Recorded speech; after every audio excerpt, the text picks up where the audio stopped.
From biopics to superhero blockbusters, there's never been a higher demand for diversity in Hollywood movies. I know. With cases of so-called whitewashing often angering fans around the world, some casting choices over the past years have left us scratching our heads as to why anyone thought they were a good idea. Yes. Here are 10 racist casting decisions in famous movies. Aloha. The movie disappeared from theaters in no time, and for a few reasons. One of the most controversial was the decision to cast actress Emma Stone as Captain Allison Eng, a woman who reminds a few people in the movie that she's 1/4 Hawaiian and 1/4 Chinese. The director eventually apologized, and Stone herself regretted being miscast, but the lack of ethnic diversity in the film's version of Hawaii wound up being just as criticized.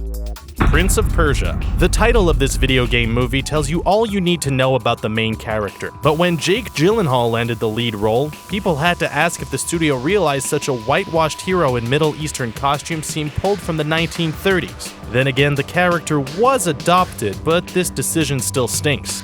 Lone Ranger. There was a time when people claimed that there was no role Johnny Depp couldn't play, but when he was announced to be playing the Native American Tonto in Disney's Lone Ranger, the reveal of his stereotypical clothing, dialogue, and antics turned audiences against the project before it was even finished. It may have been meant as a throwback to the original series, but some relics of the past are left behind for a reason. Avatar: The Last Airbender. Take your pick on M. Night Shyamalan's adaptation of the hit Nickelodeon cartoon, since the show's twist on human civilizations and geography made the implied races of different tribes pretty obvious. Had the cast adapted the Chinese, Japanese, Himalayan, and Inuit characters of the show, it could have been both faithful and progressive. But casting white actors in basically every role except the villain confused as many fans as it outraged, with good reason. Pan. The trip back to Neverland was a disappointment for the studio, but it did try to share Peter Pan's spotlight with Captain Hook, Blackbeard, and Tiger Lily. The first sign of trouble came when actress Rooney Mara was cast as the native leader instead of a, Native American actress, but it definitely wasn't the last.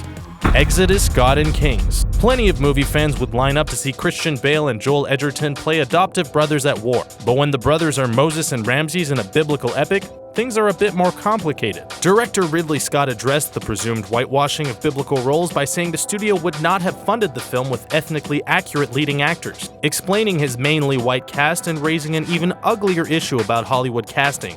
Gods of Egypt.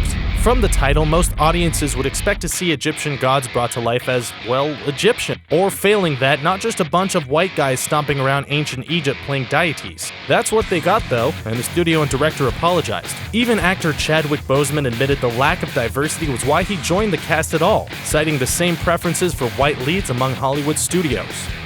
Avatar. It's no secret that Avatar's story draws as much on the colonization of the New World as Pocahontas, Dances with Wolves, and too many other stories to count. But you can't accuse the studio of racist casting if the people of color in the movie are blue, can you? Well, once people noticed that most of the heroic cast was white and the leaders of the primitive Na'vi were played by African American and Native American actors, the questions started to rise. But a massive box office haul drowned most of them out.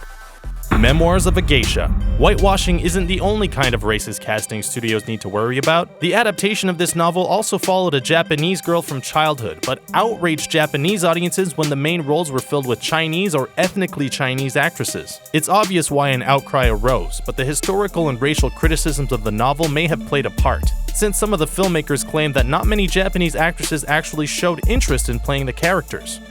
Tropic Thunder. The idea of a comedy showing a method actor willing to dye his skin and play a stereotype was risky to begin with, but in Tropic Thunder, Robert Downey Jr. won over most critics as Kirk Lazarus. But for those who felt there was no good reason to put an actor in blackface, self-aware or not, Downey's nomination for a Best Supporting Actor Oscar was as outrageous as anything in the film itself. Those are just a sample of the truly shocking racist castings made in Hollywood today, but which ones have we missed? Let us know in the comments, and remember to subscribe to our channel for more fun videos like this one.